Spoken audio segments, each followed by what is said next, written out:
encryption environment.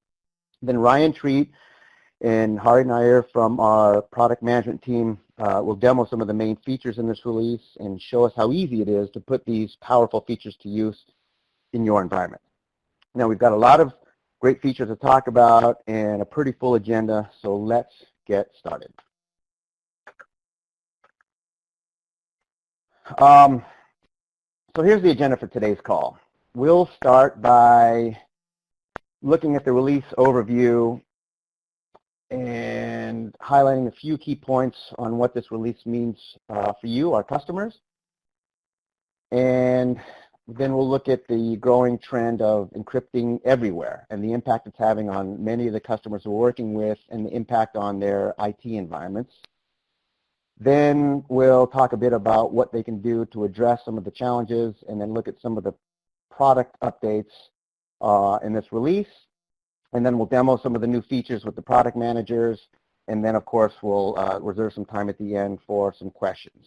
And we'd like to, since given the amount of content that we've got here, we'd like to ask you to submit questions in the Q&A panel to the right, and we'll address those near the end of the call. And we'll also be recording the call and making it available online for those colleagues of yours who weren't able to make the live call. All right, so I want to start by talking about 3 key points you need to remember about this release. And the first is that we've got some great new features that really help us extend our leadership in protecting keys and certificates across the enterprise with a single platform. And what I mean by that is that customers like you can protect every key and every certificate across your environment with one integrated solution. And that means a single pane of glass, a common agent, consistent policy workflows, and essentially a consistent method to protect certificates wherever they are. And we're making that better today. The next point to call out is that we're introducing a new adaptable application driver that makes customized support for any application faster and easier. So whether you need to automate certificate protection for new security applications or network optimization devices, this driver is going to help you integrate those into the Venafi platform quickly and easily. And the last point here is that we're delivering an unparalleled level of protection with better intelligence and better automation that can keep your entire certificate environment secure and up to date and operationally sound with the new features we're announcing in this release. And we'll show you more of that in the demo section. Now, one thing we've all noticed is the trend of more and more encryption. And this slide shows a graph that illustrates this nicely. And this is from an MIT white paper, and it shows really that the market for certificates doubled between 2010 and 2011 and has increased over an order of magnitude since then. And you can see that in the chart. And this doesn't even include internally signed certificates. This is simply CA signed certificates, since 2010. And clearly you can see the trend is that we're increasing and encrypting more and more. And you can bet that this number is going to continue to increase as we connect and interface to our mobile devices and as IoT platforms really start to take off in the near future. And of course, this is being driven by enterprises deploying more and more encryption to keep their data more secure and to counter the persistent threats around hacking into our communications and stealing our data. Now, Ponymon and the A10 networks also published a new study that reinforces this, where they explored the challenges enterprises face in detecting attacks on the encrypted traffic coming into and going out of the networks. And they revealed that 70% of global traffic will be encrypted this year, with many networks exceeding and already exceeding 80%.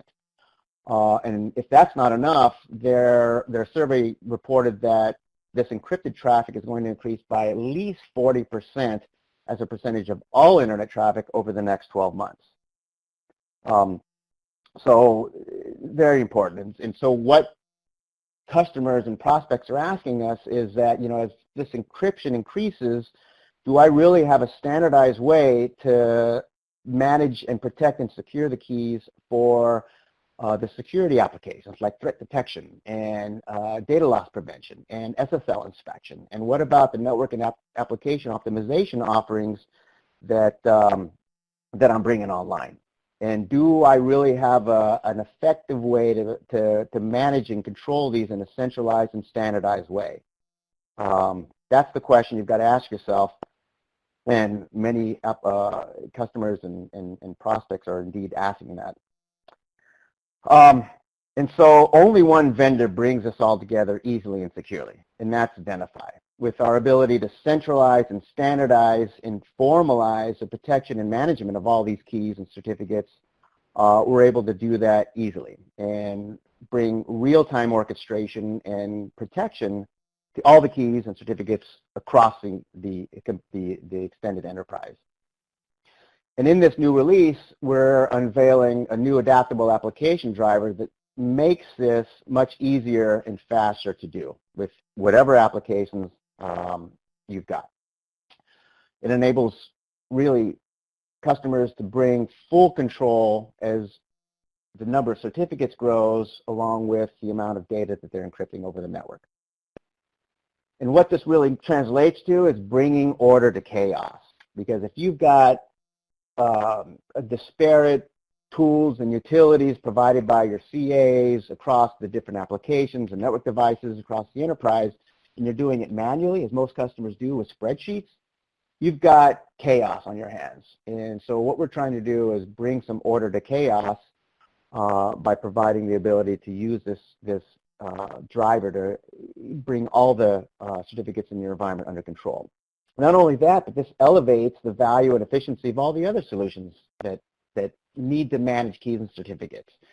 Whether it's a security solution or network optimization offering, we can bring this under control, which really raises the security posture of your entire enterprise to a whole new level. And with the advanced capabilities and extending protection and automation across the environment, we're getting requests from other vendors to integrate with us. In fact, much of this is at the request of our mutual customers who want a single solution to manage and protect all the keys and certificates across their environment. And what they want is a standardized and centralized solution for all their encryption assets. So we've got new partners like Avi Networks and Brocade and Radware bringing new applications into the platform. And this really solves a big problem for their customers who are looking for a better way to automate all this as they encrypt more and more data across their extended enterprise. And they also appreciate how this allows them to focus on their core competencies instead of managing the keys and certificates associated with their respective solution. Now, Avi Networks has some nice things to say about integration and how fast and easy it was and how it enables their customers to now securely scale the use of modern encryption to protect customer privacy and data across applications everywhere. And Brocade also says its customers are also benefiting from the management and automation of these certificates for their application delivery controllers, which raises security posture in those environments as well. And of course, up to now, I've been spending most of the time talking about this new application driver and the benefits it brings, but we've got other new capabilities in this release. And the first, of course, is that we've got improved support for DevOps frameworks in cloud environments that are very dynamic, and they're spinning up servers, virtual servers in a software-defined environment, and their certificates and keys need to align and be just as dynamic. So we've got new capabilities to help improve support for those types of environments. And we've also got improvement on managing and automating SSH key environments that not only allow you to gain more effective control of those, but also higher scalability for those SSH key environments. In terms of agents, we've got new automation for the deployment, management, and reporting of the server agents across your environment, which will help you gain more control easier and more effectively across the extended environments as well. And of course, we've got, and we started this a couple releases ago, we've got usability improvements for kind of the self-service idea that we're allowing systems administrators and application owners who need to interface and either request certificates or renew certificates or approve new renewed certificates. We're making it much easier for them to do their jobs without demanding that they become security experts, let alone PKI experts. So we've got simplicity and usability improvements in that regard. And then we've also got flexibility enhancements that for the Keystores that we're allowing you to use and the servers that we're allowing you to run TPP and the agents on. So this is going to provide more flexibility in how you can deploy TPP across your environments. And then lastly, we've got a re-architected documentation site that allows you to search and get insight into how to manage and how to better utilize TPP even through your mobile device. So I wanted to mention that as well. And then you've got a couple links below. I was only able to provide a high-level views. The guys that follow will provide more of deep dive, and we've also recorded some deep dive videos that you can view on our YouTube website, as well as a support page, and we've got a blog on the application driver that really kind of lays out some of the benefits you can gain from the application driver. So with that, I'd like to turn it over to Ryan Treat, who will go into some of the demo, some of the new features for the release. Ryan, over to you. Thanks, Alan. Hi, everybody. I'm Ryan Treat with Venafi Product Management, and I'm going to go through several exciting new features of Trust Protection Platform 16.3, starting with our new Adaptable application driver. So this is the second driver in the Adaptable family, and it actually promises to be more useful than the first. The first was our certificate authority driver that we introduced in 16.2. And that's applicable to, several hundred certificate authorities.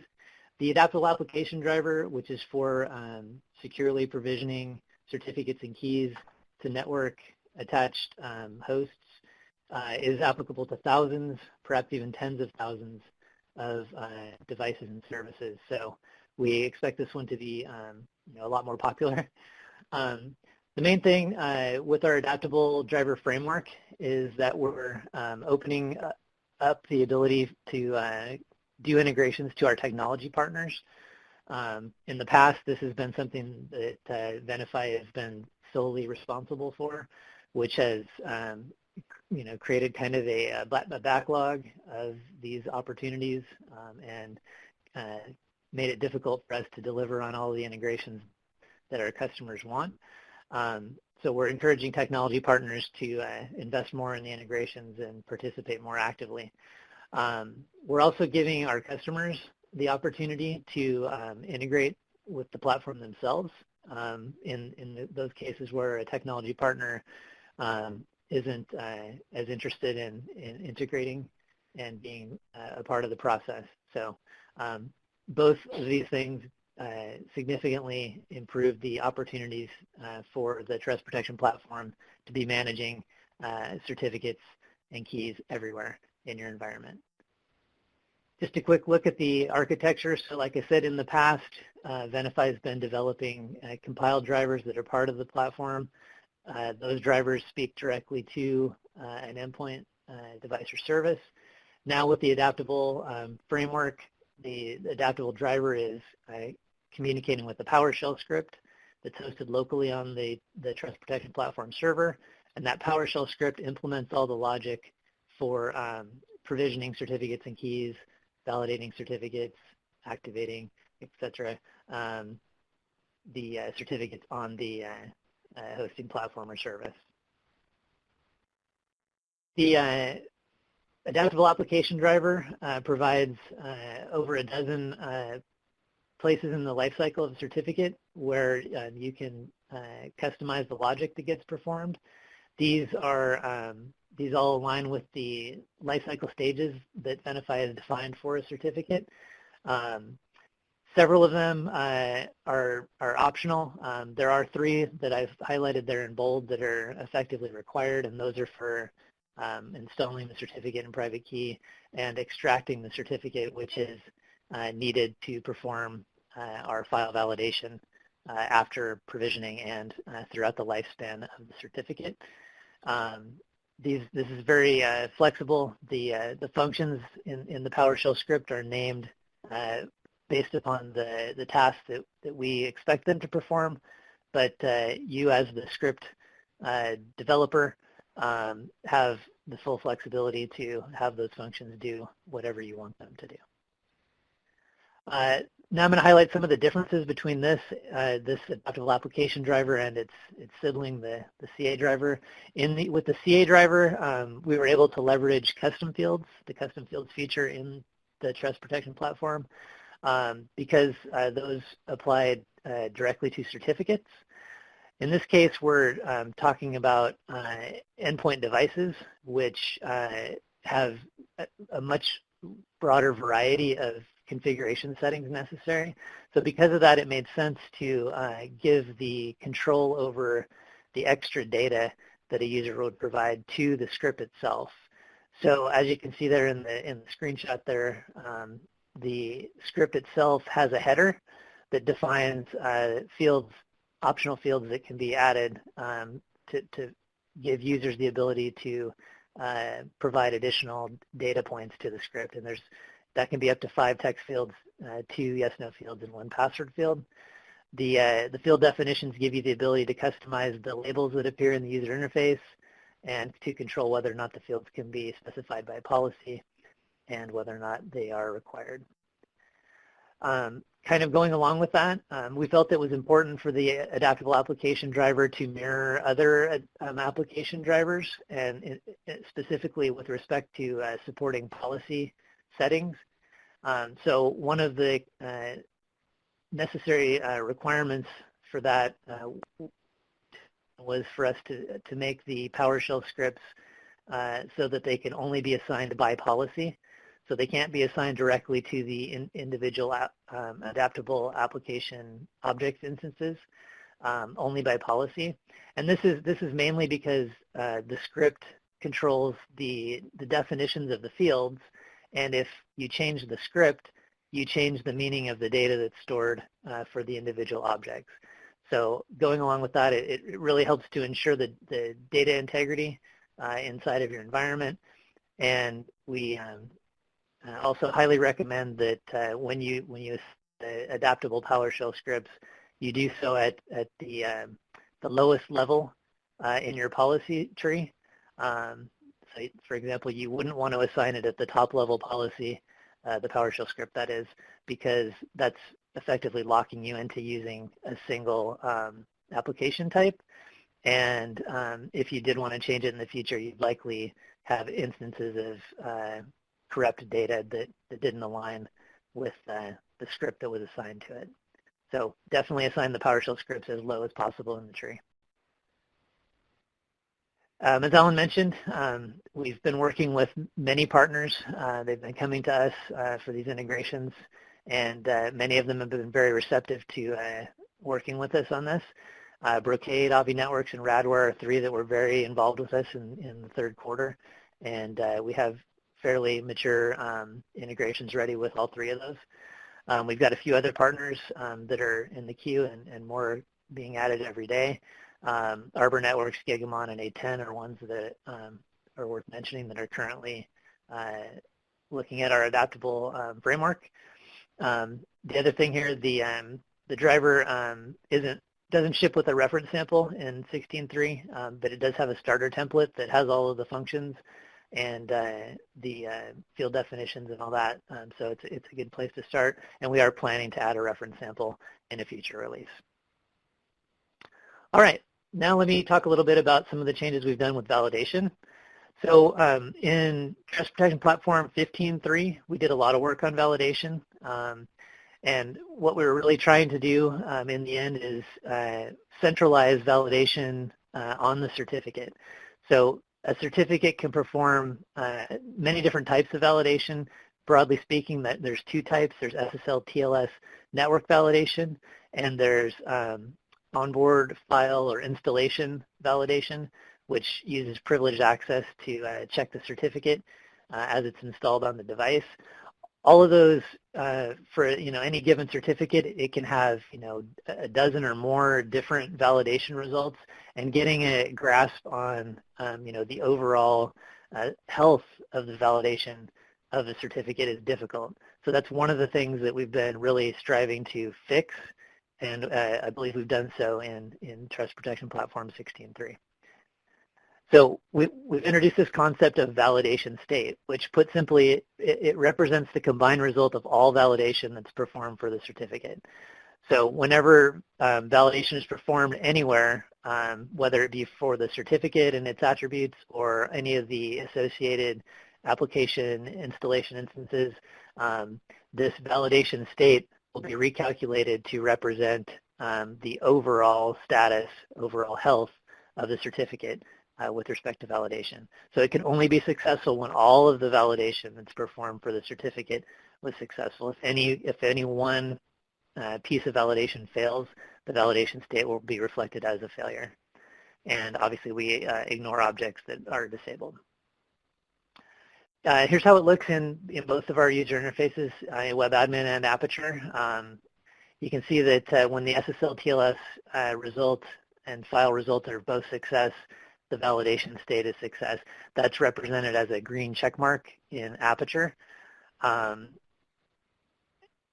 And here's similarly what it looks like when there's a failure. So if either SSL TLS or file are failures, the validation state's reflected as a failure.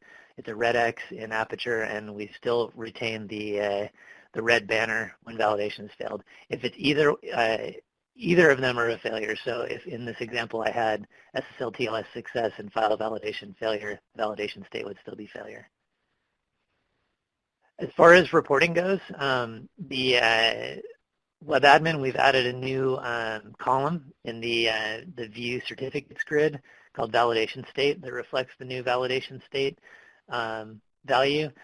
For Aperture, we've changed the backend so that the validation result that we've had in the past is now pulling its data from the validation state attribute. The reason we didn't change the header on the column or the filter from validation result to validation state is because that particular piece of data could be used in our custom reports, and we didn't want to break customers who may have that field or that column selected in their existing custom reports. Going along with the validation state, we've added a couple of new notifications that are logged, log events that are generated when validation state changes from success to failure or failure to success. And along with the one that goes with changing from success to failure, there's a new notification on SMTP channel that will notify the certificate contact just one time. So one of the problems we've had in the past with validation is customers have been overwhelmed by the number of notifications that have come out of it. So this really goes at fixing that problem. There'll be one and only one notification that gets sent out whenever a certificate changes validation state from success to failure. So that notification is very important. Whereas in the past we would send out notifications for every validation that failed every day for every granular piece, which is why many customers have turned it off. So this one will be very important to leave enabled. We've also updated validation to support server name indication. So this is a feature of the TLS protocol that's been around for a while. Browsers have adopted it a long time ago, but it's taken quite some time for server platforms to catch up. But now they're there, and we're seeing it being used quite a lot now in the world. This is basically the case where multiple websites and certificates can be hosted on the same IP and port, and this is done by having the client provide a server name in the TLS handshake so that the server can determine which site and certificate to present to the client. The server name for the purposes of validation is the same name that we use to derive the network address of the endpoint. So if it's the certificate, it could be from the common name or a DNS SAN, and if it's for an installation or an application, it would be the FQDN, the fully qualified domain name, the host name or the IP address that's set on that particular installation or application. This is a quick example of a certificate. It's an alpha certificate. It's called alpha that is being validated against the same server. So you can see there's four places we're validating there, the same IP address and the same port, but it's four different names.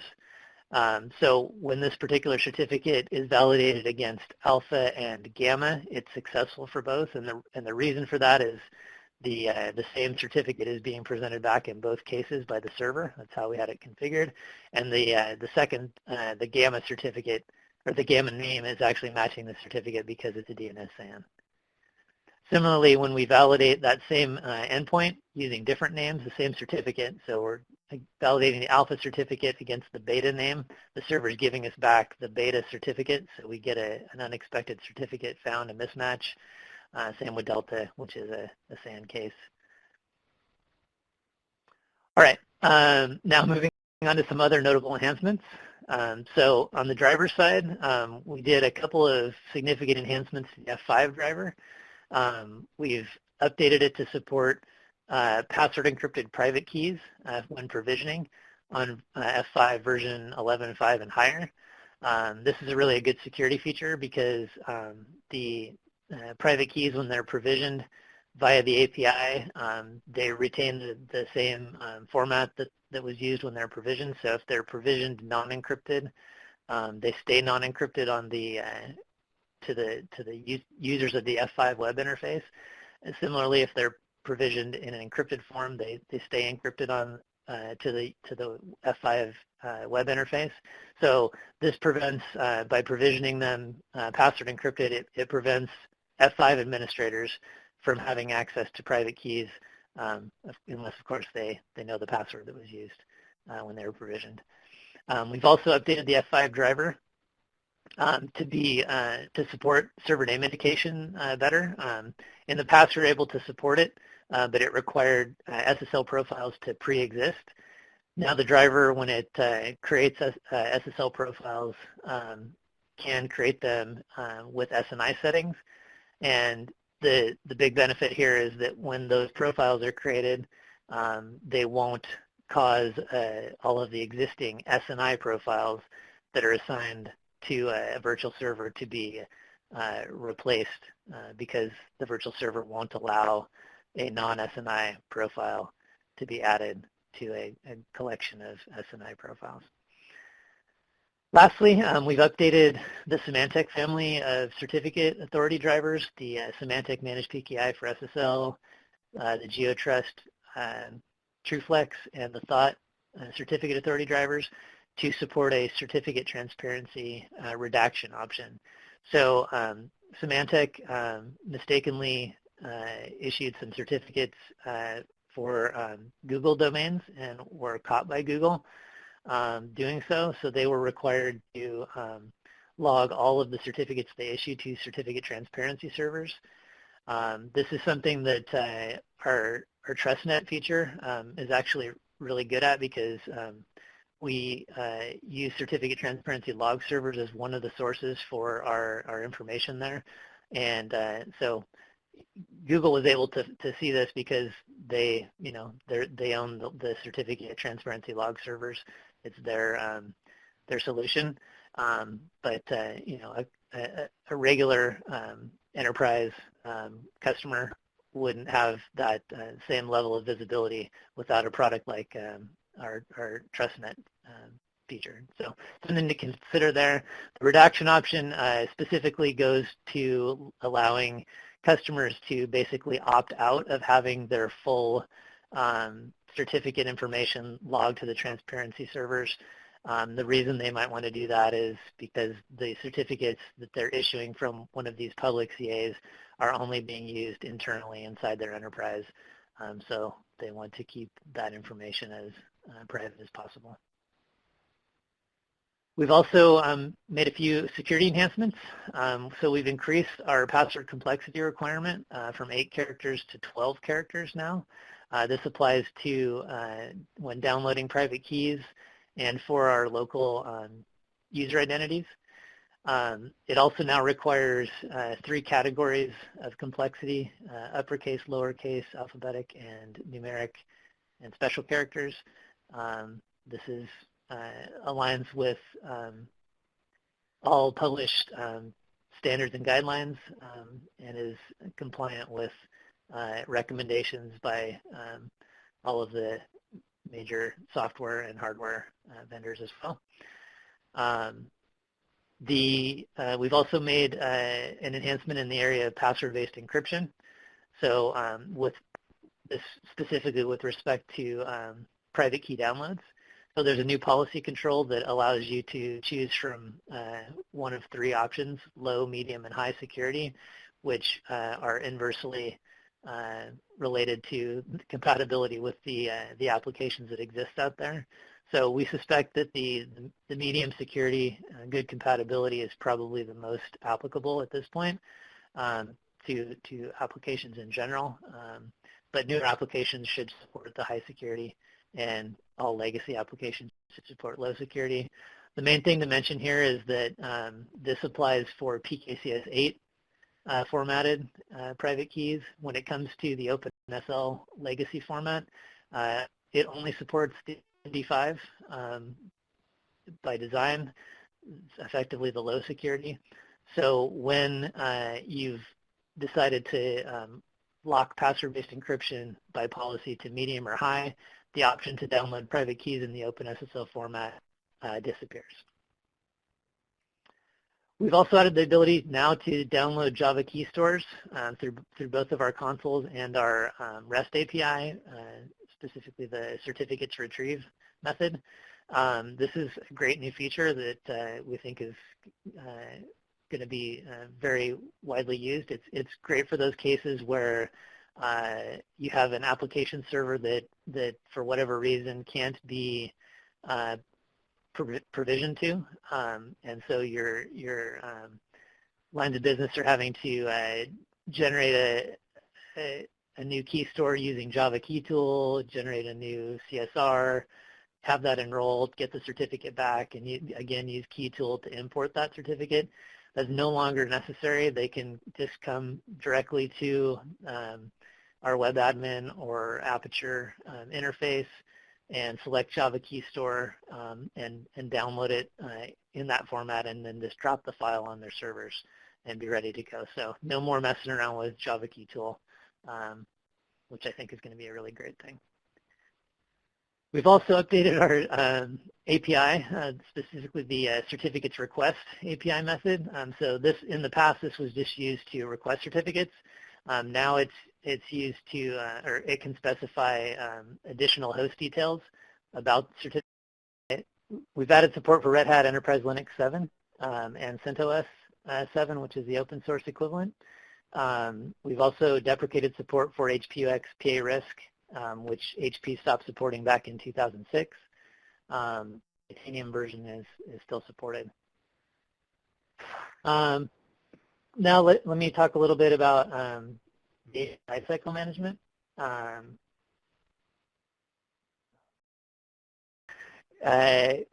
Specifically, one of the challenges we've had with agents is they can be installed on platforms that or instances that aren't long-lived, and so there needed to be a way to clean up agents that have been installed on systems that no longer exist. So what we've done is provided a set of APIs that allow you to deal with that situation. So, oops, sorry, I didn't do that. Specifically, there's two APIs. One is for programmatically searching for agents to inquire about their details and most importantly, identifying the identifier by which they're known internally. And the other is for deleting agent internal IP. Well, the APIs, we've now made it possible for you to close the loop and no longer have agents inside of Trust Protection Platform that are mapping to hosts that still exist. Self-service is kind of our current term for our objective to empower lines of business to be self-sufficient using our Aperture interface.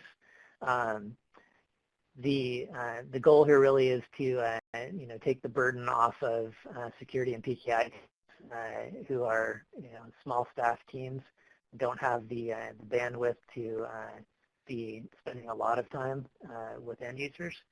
So to this end, we've updated Aperture to provide better troubleshooting information, better error details, make it possible to approve more workflow, and to do deletion of certificates and installations. So before 16.3, enrollment errors, when they occurred in Aperture, would guide the users to simply contact their administrator. There was no ability for them to retry or really troubleshoot on their own. That's been resolved in 16.3.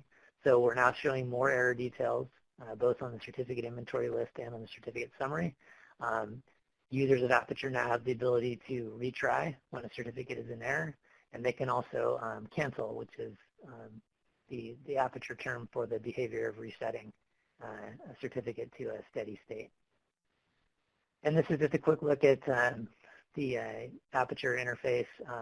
One notable thing here is the new action button in the upper right-hand corner. This is where you see the actions that are available for the certificate in whichever state it's in.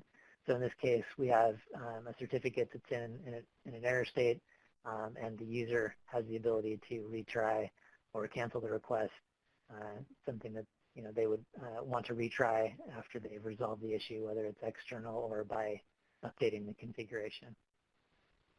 Now I'll turn things over to Hari. Thanks, Ryan. Hi, everyone. This is Hari. Hopefully you can hear me, Ryan. Yes, we can hear you. Okay, great. Excellent. So I will spend the next 5 minutes or so just quickly walking you through some very significant enhancements on the SSH front. But before I get there, I do want to encourage the audience, if you have questions on anything that Ryan has talked to at this point, please feel free to pipe up using the Q&A box within Adobe, and either Ryan or myself will try to get to them as quickly as we can. All right, so on the SSH front, the major enhancement that we introduced in this release had to do with network discovery, which is the act of scanning, in this case, port 22 among other ports for SSH keys. And what we've done is significantly reduce the time to value as far as visibility into what your SSH footprint looks like. Specifically, what I mean by that is not only do we do discovery, which we've done historically in the product, but we automatically place the discovered credentials, the SSH credentials, in the appropriate locations within our policy tree. So you don't have to go, or you shouldn't have to go through the process of creating the device objects that you had to historically and then map the appropriate key sets to the locations where we found it. So that manual step has been removed with this particular release. For those of you familiar with certificate placement rules that we introduced, I think it was in 15.3, if I remember right, maybe a year before.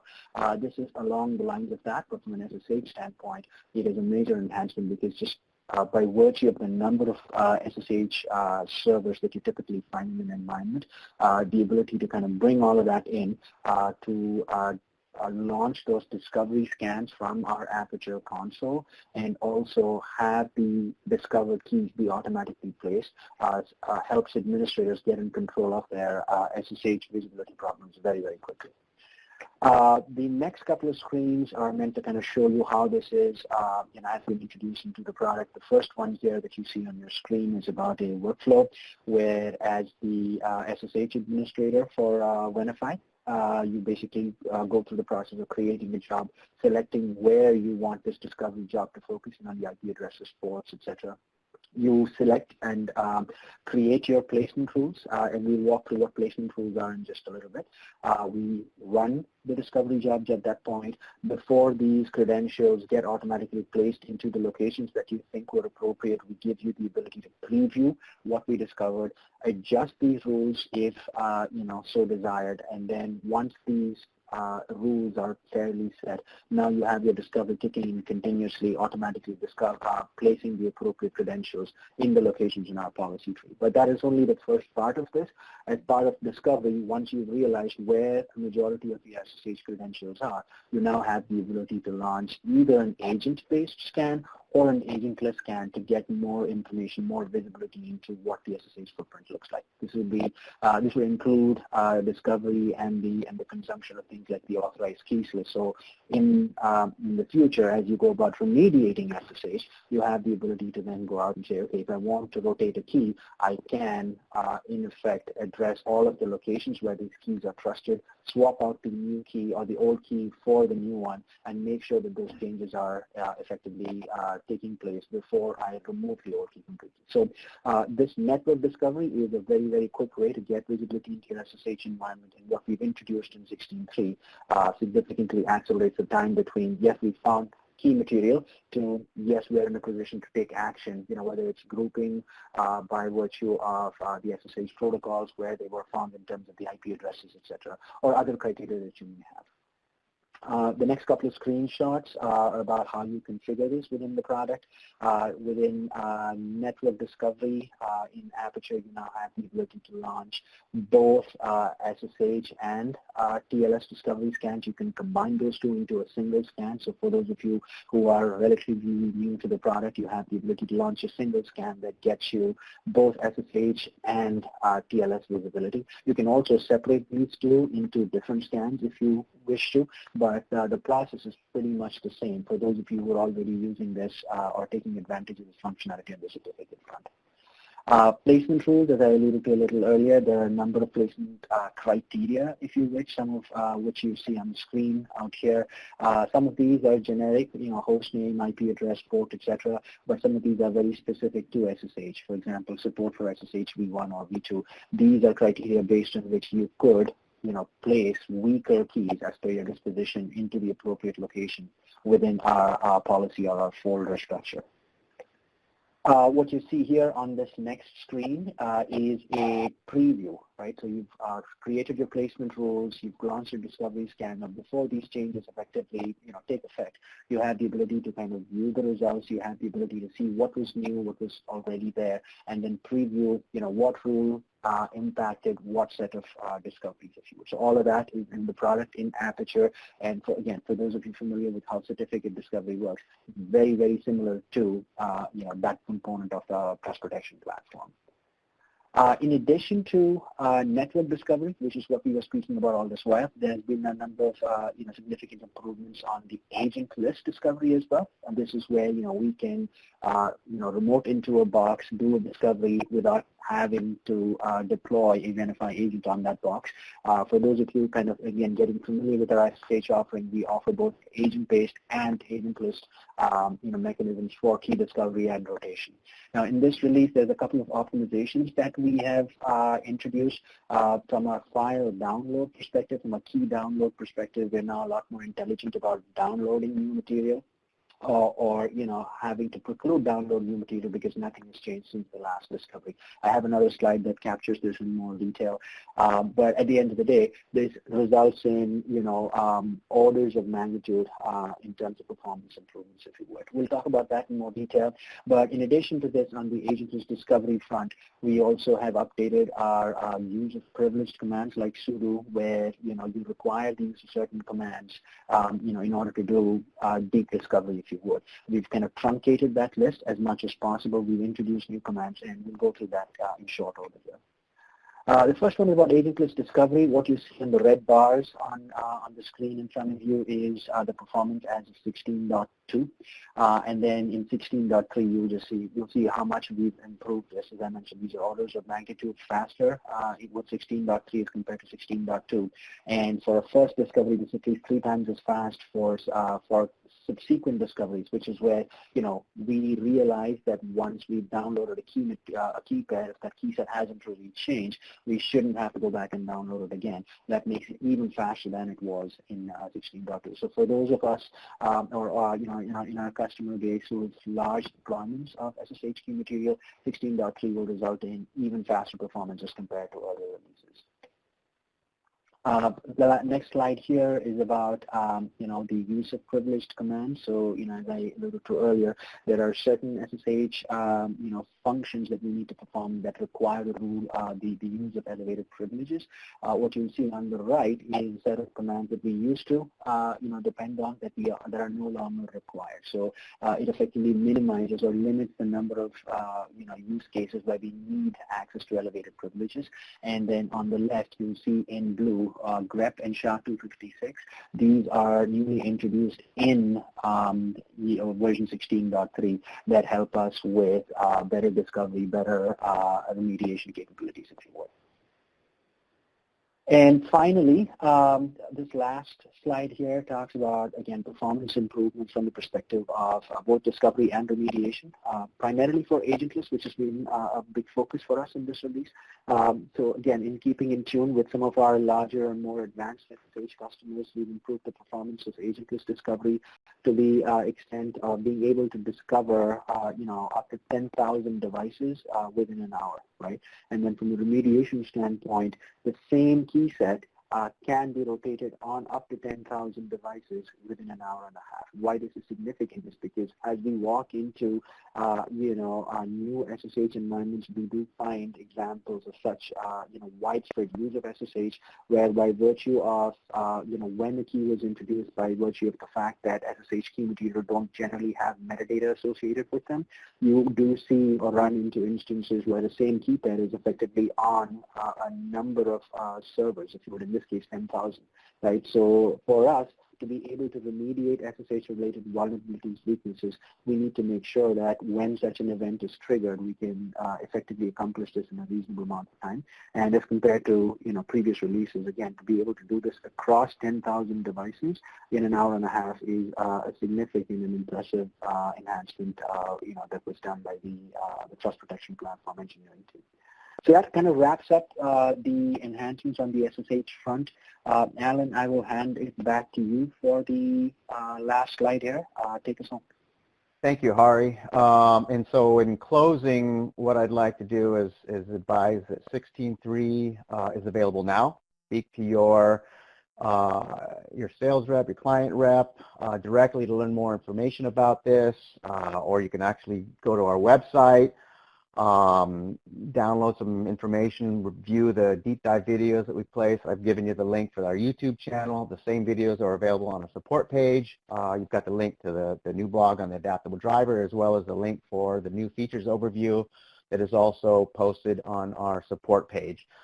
And just to recap on the main points that we want you to walk away with today is that only Venafi can offer this extraordinary level of protection and automation with a single platform. And now we've made it easier to do that with all your applications and network devices across the enterprise.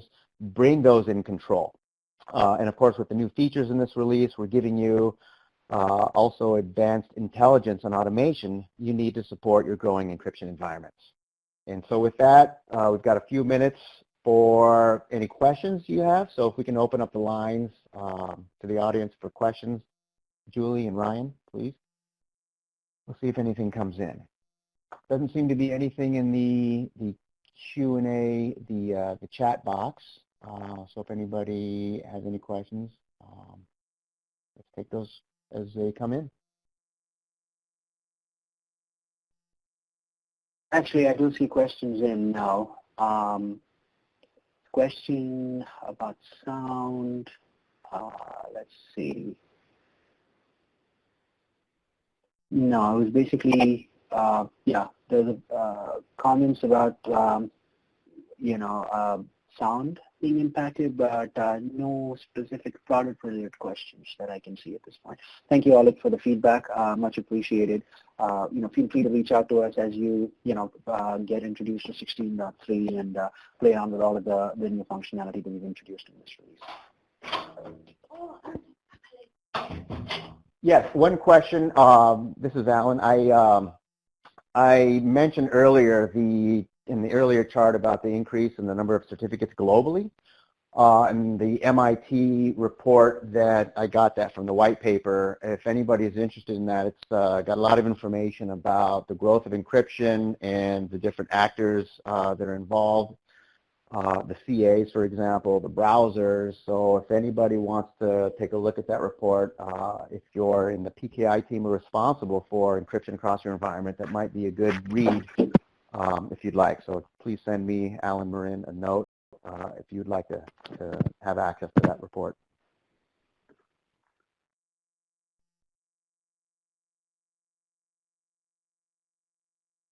Okay. Well, again, thank you, everybody, for joining us today. If you have any additional questions about this release or about how we can help you get control over your expanding encryption environment, please reach out to your client rep or visit us on the website or download some of the material that I've given you the links for. We're very excited about it, and we'll continue to enable you to more easily and effectively and efficiently manage all the encryption assets across your environment in future releases. So we appreciate your business. Thank you very much. And if there are no other questions, I think we should end the call. Thank you very much.